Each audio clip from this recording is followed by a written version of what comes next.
अस्सलाम वालेकुम नाज़रीन, मिली वॉइस के ब्रेकिंग न्यूज़ में आपका खैर मकदम है। मैं अब्दुल वहाब। आलम इस्लाम की आज की सबसे बड़ी और अहम खबर है तुर्की से, जहां तुर्की और फ़लस्तीन के दरमियान आज एक तारीखी मुआहदा हुआ है। इसके तहत तुर्की फ़लस्तीन को बड़े पैमाने पर और हर तरह की मदद फराहम करेगा।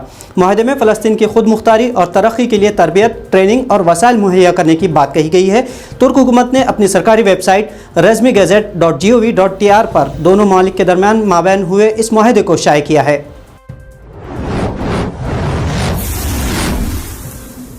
इस माहदे को फ़लस्तीन और तुर्की के दरमियान सलामती ताउन का माहदे नाम दिया गया है। इस माहदे के तहत दोनों मुल्कों में सलामती से मुताल्लिक़ इक़दाम किए जाएंगे। हालिया फ़लस्तीन पर हमलों के बाद से इसराइल को अपनी ज़मीन खिसकती दिखाई दे रही है। इसके मज़ालिम का घड़ा अब भर चुका है और इसीलिए कई यूरोपीय अक़वाम ने भी इसराइल के ख़िलाफ़ सख्त इक़दाम करने का फ़ैसला लिया है। अब तक ओआईसी, अक़वाम मुत्तहिदा या दीगर इस्लामी मालिक और तंजीमें या तो हाथ पर हाथ धरे बैठी थी या सफ़ाक से हुनी दहशतगर्द के सामने सीना ताने मजलूम का साथ देने से डरती थी। लेकिन तुर्क सदर उर्दुगान ने हमलों के बाद न सिर्फ इसराइल को सबसे पहले दहशतगर्द करार दिया था, बल्कि ओआईसी और अक़वाम मुत्तहिदा को मुतहरिक करने का ऐलान भी किया था। उर्दुगान ने अपने ऐलान को सिर्फ वादों तक महदूद नहीं रखा, बल्कि अब अमली तौर पर इक़दाम करते हुए फ़लस्तीन के साथ मुआहदा करके उन्होंने बता दिया कि साबिक़ा में जिस तरह तुर्क ने मुसलमानों की क़यादत की है, अब भी वो उसी तर्ज़ हुकूमत का एहया चाहते हैं। फ़लस्तीन और तुर्की के बीच हुए इस मुआहदे के तहत दोनों मालिक के दरमियान जराइम, ड्रग्स, ह्यूमन ट्रैफिकिंग जैसे जराइम पर भी काबू पाने के लिए इक़दाम किए जाएंगे।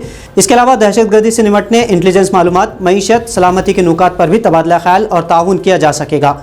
फ़लस्तीन और तुर्की के इस फैसले से दोनों मुल्कों के माबैन खुद मुख्तारी, मसावत और दोनों मुल्कों के दोस्ताना ताल्लुकात को मज़ीद तक़वियत बख्शी जाएगी और इस्तेहकाम की कोशिश भी होगी। इसके अलावा तुर्की और फ़लस्तीन में अमन का माहौल और ख़ास तौर पर बैनुल अक़वामी दहशतगर्दी और बैनुल अक़वामी मुनज़्ज़म जराइम के ख़िलाफ़ तकनीकी मदद, तरबियत और सामान फराहम किया जा सकेगा। मुआहदे के तहत दोनों मालिक एक दूसरे की मदद और मुजरिमाना कार्रवाइयों से मौसर तरीक़े से तहफ़्फ़ुज़ फराहम करने और हम आहंगी फ़रोग़ देने की कोशिश भी करेंगे। अब देखना यह है कि दहशतगर्द इसराइल, जो दीगर अरब ममालिक से मामूल मुआहदों के नाम पर खामोश करता आ रहा है, उसका इस मुआहदे पर क्या रद्दमल होता है। ज़ाहिर है अब तक पिछले कई दहाइयों से गज़ा और फ़लस्तीन को जिस तरह उसने महरूस कर रखा है, उसका जमू टूटेगा और फ़लस्तीन में एक बार फिर अदल व इंसाफ वाली और ख़ुद मुख्तार हुकूमत कायम होगी।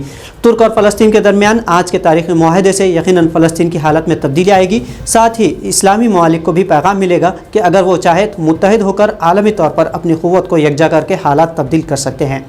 इससे कबल तुर्की के क़तर, इराक़, लेबनान, माली, अफ़गानिस्तान, बोस्निया, कोसोवो, क़ब्रस, आज़रबाईजान और सोमाली में फ़ौजी अड्डे भी मौजूद हैं। तो नाज़रीन, इस तरह की हौसला बख्श खबरों के लिए मिली वॉइस को फेसबुक, यूट्यूब, इंस्टाग्राम समेत सभी सोशल मीडिया प्लेटफॉर्म्स पर सब्सक्राइब और फॉलो करना ना भूलें। साथ ही लिंक अपने दोस्तों के साथ भी शेयर करें ताकि उन्हें भी हौसला बख्श खबरों से आगाही हो सके। अब्दुल वहाब को इजाज़त दीजिए। अल्लाह हाफ़िज़।